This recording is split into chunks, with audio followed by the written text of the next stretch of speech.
Good morning साथियों, मैं doctor Zakir Hussain. Online classes के क्रम में आज हम अजमेर के चौहान वंश में महत्वपूर्ण शासक रहे आनाजी अथवा अर्णोराज, जिन्हें परम भट्टार्क की उपाधि धारण करने का उल्लेख भी है, के बारे में पढ़ेंगे। साथियों, उनका टाइम 1133 से 1153 के मध्य था। पिता उनके अजयराजद्वितीय थे। ऐसा माना जाता है कि 1137 में बांडी नदी के जल को रोककर आना सागर झील का निर्माण इन्हीं के द्वारा हुआ और इसी झील के किनारे कालांतर में जहांगीर द्वारा एक शाही दौलत बाग, जिसे कालांतर में सुभाष उद्यान नाम दिया गया या बोला गया, का निर्माण हुआ।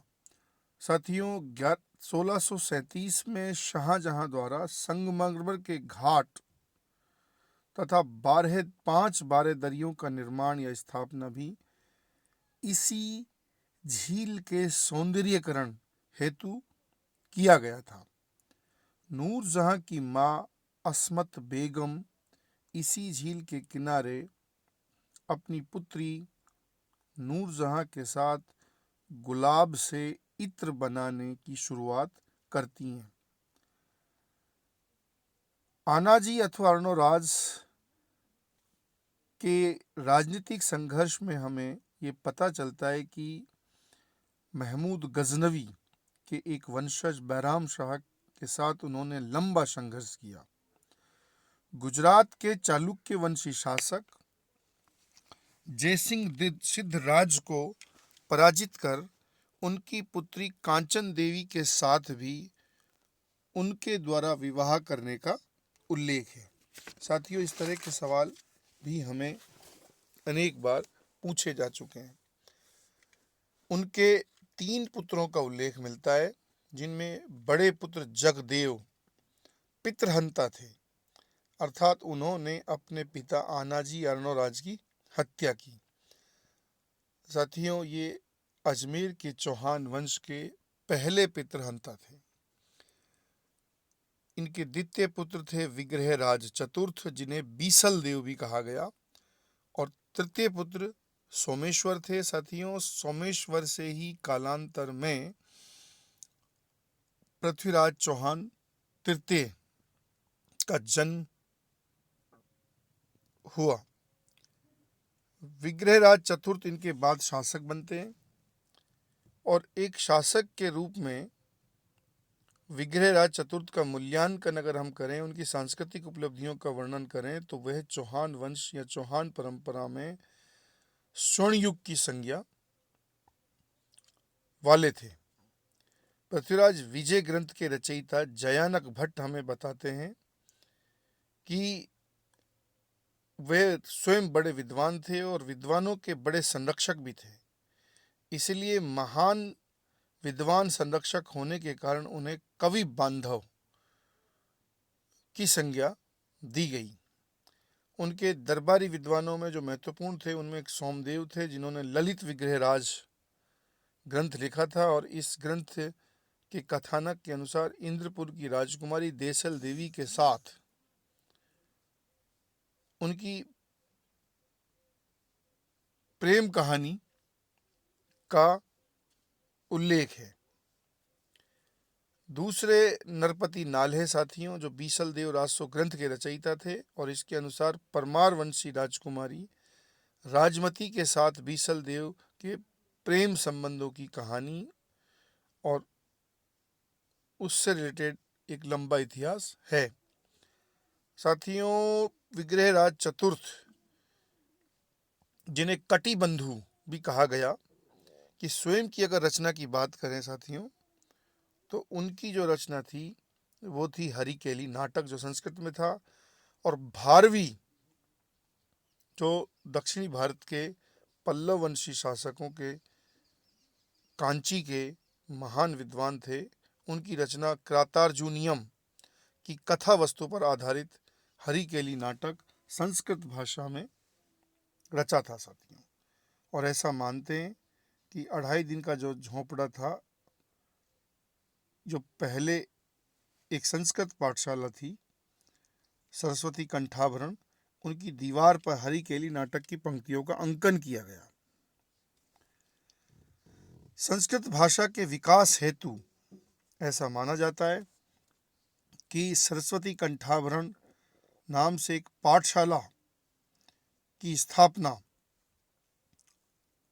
बीसल देव द्वारा की गई थी। 1199 में ऐबक द्वारा इस पाठशाला को तोड़कर 16 खंभों से युक्त राजस्थान की प्रथम मस्जिद की संज्ञा वाले 2.5 दिन के झोंपड़े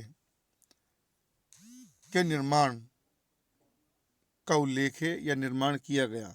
साथियों, एक महत्वपूर्ण बात यह है कि 2.5 दिन के झोंपड़े से संबंधित जो उसके निर्माण से संबंधित जो विवाद हैं, उसमें एक मान्यता ये भी है कि यहाँ पंजाब शाह नाम के एक सूफी संत का 2.5 दिन तक एक उर्स का आयोजन होता था, इसलिए ऐसे 2.5 दिन का झोंपड़ा कहा गया।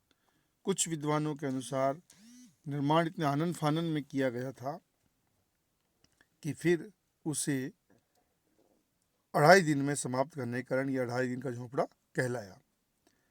बीसलपुर बांध व बीसलपुर कस्बे के निर्माण का श्रेय भी विग्रहराज चतुर्थ या बीसल देव को ही दिया जाता है। साथियों, जैन आचार्य धर्म घोष सूरी के प्रभाव के कारण एकादशी के दिन पशुओं की हत्या पर रोक लगाने का श्रेय भी उनके क्षेत्र में विग्रहराज चतुर्थ को ही दिया जाता है। साथियों, हमें विग्रहराज चतुर्थ का एक अभिलेख भी मिलता है जिसे दिल्ली शिवालिक अभिलेख भी बोलते हैं। गजनी के में महमूद गजनवी के वंशज खुसरो शाह को 1157 में पराजित करने का उल्लेख भी उन्हें दिया जाता है। 1157 में अनंगपाल तोमर द्वितीय को पराजित कर दिल्ली सहित उत्तर में शिवालिक की पहाड़ियों तक का जो तराई क्षेत्र था उस पर इन्होंने अधिकार किया। साथ ही अनंगपाल तोमर की पुत्री कर्पूरी देवी का अपने छोटे भाई सोमेश्वर के साथ विवाह भी संपन्न किया। और ऐसा मानते हैं साथियों कि कर्पूरी देवी की कोख से ही पृथ्वीराज तृतीय चौहान का जन्म हुआ और वह विग्रहराज चतुर्थ के बाद चौहान परंपरा में फिर एक महान और महत्वपूर्ण शासक बने। अगर विग्रहराज चतुर्थ के बाद बनने वाले शासकों की बात की जाए तो सबसे पहले उनके पुत्र अपरा गांगे शासक बने थे, जिनका समय था 1163 से 1165। अपरा गांगे के बाद शासक बनने वाले थे या शासक बने पृथ्वीराज द्वितीय चौहान 1165 से 1169। साथियों, पृथ्वीराज द्वितीय चौहान जो थे ये जगदेव, जिनको हमने चौहान परंपरा में पहले पितृहंता की संज्ञा दी गई थी, के पुत्र थे। उनकी रूठी रानी पत्नी सुहावा देवी द्वारा मैनाल में सुहाश्वर महादेव मंदिर का निर्माण करने का उल्लेख है। और साथियों, ये सवाल कई बार आपके एग्जाम्स में पूछा गया है। साथ ही यहीं पर रूठी रानी का महल एवं महाल नालेश्वर मंदिर का निर्माण भी लगभग इसी समय करने का उल्लेख है। रूठी रानी एक और थी साथियों इतिहास में, उमादे, जिनकी छतरी तारागढ़ अजमेर में है। और दूसरा साथियों, रूठी रानी उमादे का अगर महल की बात करें तो उनका महल साथियों जोधपुर में है। मेवाड़ के बहुत ही महत्वपूर्ण शासक जयसिंह, महाराणा जयसिंह की पत्नी का महल जैसमंद झील के किनारे, जो भी रूठी रानी के नाम से प्रसिद्ध रही साथियों। फिर अगर हम अगले चौहान वंशी शासकों की बात करें तो उनमें थे सोमेश्वर। सोमेश्वर का टाइम जो था 1169 से 1177 था। यह बीसल देव अर्थात विग्रहराज चतुर्थ के छोटे भाई थे और गुजरात के चालुक्यों के साथ इनके एक लंबे संघर्ष का उल्लेख मिलता है। और ऐसा मानते हैं साथियों कि गुजरात के चालुक्यों की राजधानी अनिल पाटन में ही एक दिन इनकी संघर्ष करते हुए मृत्यु हो जाती है। और इनके पुत्र पृथ्वीराज तृतीय का जन्म भी साथियों अनिल पाटन में ही हुआ था 1166 में, कर्पूरी देवी की कोख से। तो अगर हम बात करें कि सोमेश्वर के बाद जो शासक बने वो थे पृथ्वीराज तृतीय चौहान 1177 से 92 के बीच। और यह न केवल चौहान परंपरा में बल्कि सल्तनत से पहले उत्तरी भारत के बहुत ही महत्वपूर्ण शासकों में इतिहास में इनकी गिनती होती रही। साम्राज्य विस्तार की अगर बात करें हम पृथ्वीराज तृतीय चौहान की, तो उत्तर में शिवालिक की पहाड़ियों से दक्षिण में जहाजपुर जो भीलवाड़ा में है तथा पूर्व में कन्नौज तक का क्षेत्र इनके आधिपत्य में था।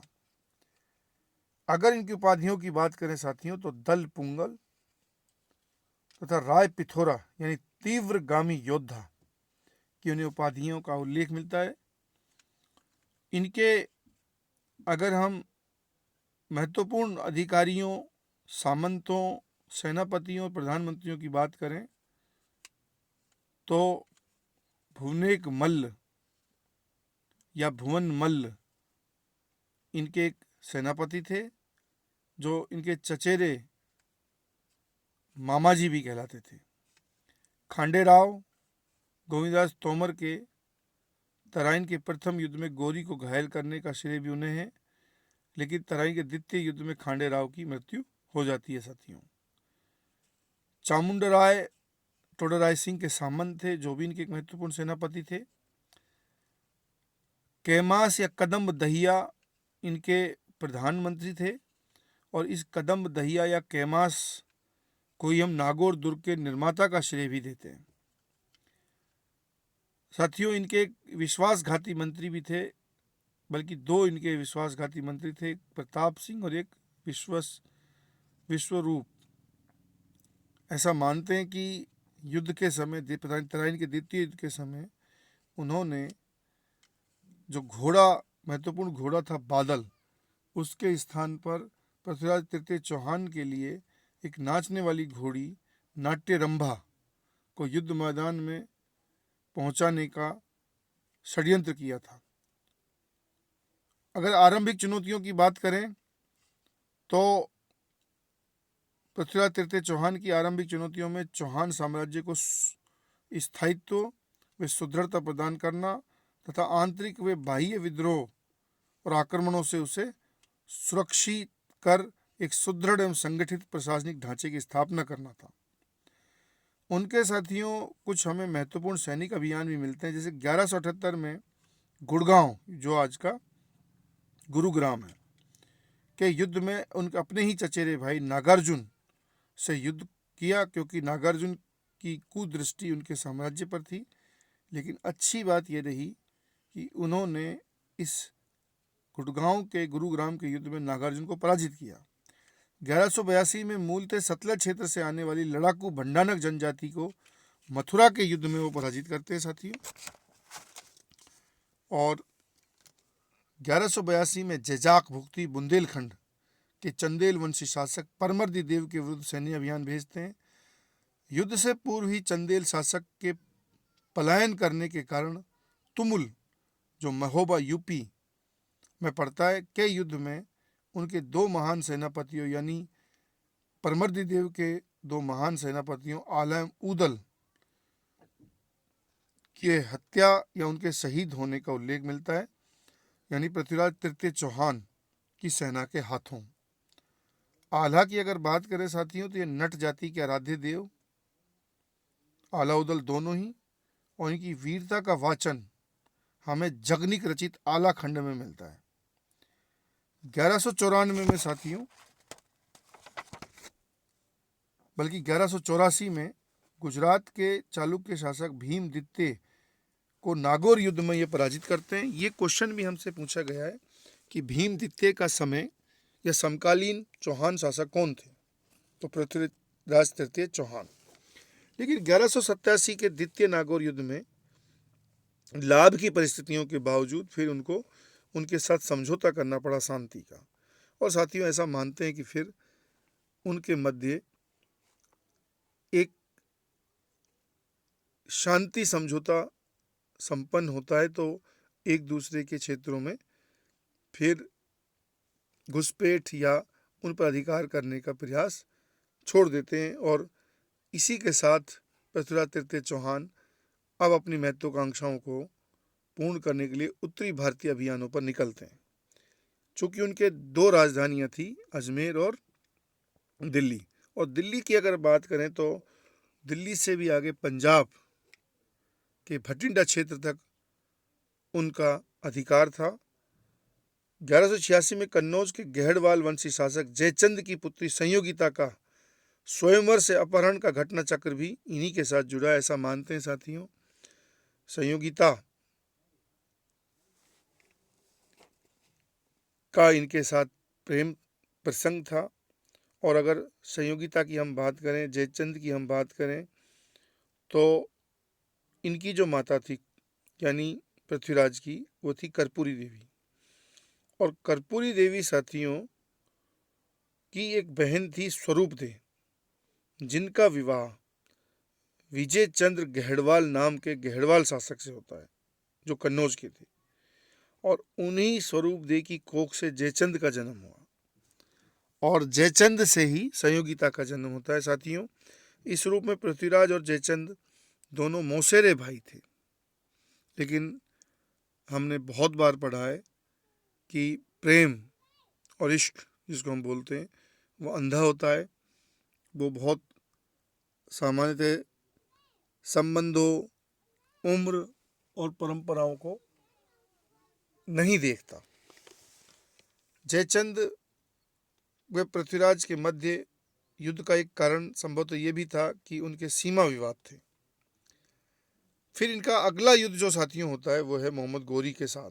गोर अफगानिस्तान के रहने वाले थे, तो गोरी कहलाए। 1178 में गुजरात के चालुक्य शासक मूलराज द्वितीय की संरक्षिका माता नायिकी देवी या नायिका देवी के हाथों वे कासहरड़ के युद्ध में, जो आबू के निकट है, में गोरी पराजित होते हैं साथियों। और क्योंकि वो गुजरात की ओर से प्रवेश का प्रयास करते हैं भारत में, लेकिन फिर इन महत्वाकांक्षाओं को छोड़कर वापस चले जाते हैं। और फिर वो गोर पहुंच करके पहले गजनी पर अधिकार करते हैं 1186 में, और गजनी के अंतिम शासक खुसरो मलिक को पराजित करते हैं। और फिर गोमल दर्रे से वापस जाकर के, और अगला फिर बोलन दर्रे से सर वो साथियों भारत में पुनः प्रवेश का प्रयास करते हैं। पश्चिमी पंजाब तक के क्षेत्र पर वो अधिकार कर लेते हैं। और फिर उनका अगला जो संघर्ष होगा, हम समझ सकते हैं, पृथ्वीराज चौहान से ही होगा। और वो संघर्ष था साथियों तरावड़ी या तराइन, जो करनाल हरियाणा में स्थित है, के युद्ध। और ऐसा मानते हैं साथियों अपने द्वितीय चरण में गोरी वस्तुतः खैबर दर्रे से प्रवेश करते हैं। और 1186 से 1191 के मध्य वो लगभग 21 बार भारत पर आक्रमण का प्रयास करते हैं। और तराइन का अगर प्रथम युद्ध 1191 वाले की बात की जाए, तो उसका तात्कालिक कारण तो ये था कि भटिंडा, जो उस समय तबर हिंद कहलाता था, कि चौहान सैन्य चौकी पर गोरी की सेना ने अचानक आक्रमण किया, तो ये उसका तात्कालिक कारण बना। और साथियों इस युद्ध को, इस अभियान में अंतिम रूप से जो सफल हुआ वो पृथ्वीराज तृतीय चौहान थे। हालांकि एक भूल उनसे हुई, उन्होंने समूल शत्रु सेना को नष्ट नहीं किया, बल्कि उसे जो सुरक्षित जाने दिया। ये इतिहास में पृथ्वीराज चौहान की एक बहुत बड़ी भूल मानी जाती है। फिर लगभग 1 वर्ष बाद मोहम्मद गोरी पुनः भारत पर आक्रमण करते हैं। और इस बीच में पृथ्वीराज चौहान ने पुनः कोई बड़ी तैयारियां नहीं की।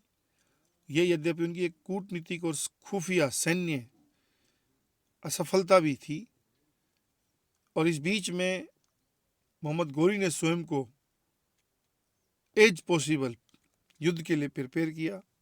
और अगली बार जब वो युद्ध के मैदान में आए तो चाहे कूटनीति हो, छल कपट हो या सैन्य क्षमता हो, वो इस युद्ध को अपने पक्ष में कर लेते हैं साथियों। और इस युद्ध का महत्वपूर्ण जो प्रभाव पड़ा वो ये था कि भारत में अब तुर्की सत्ता की स्थापना का मार्ग प्रशस्त हुआ और वह भारत में तुर्की सत्ता के फिर जनक बन गए साथियों।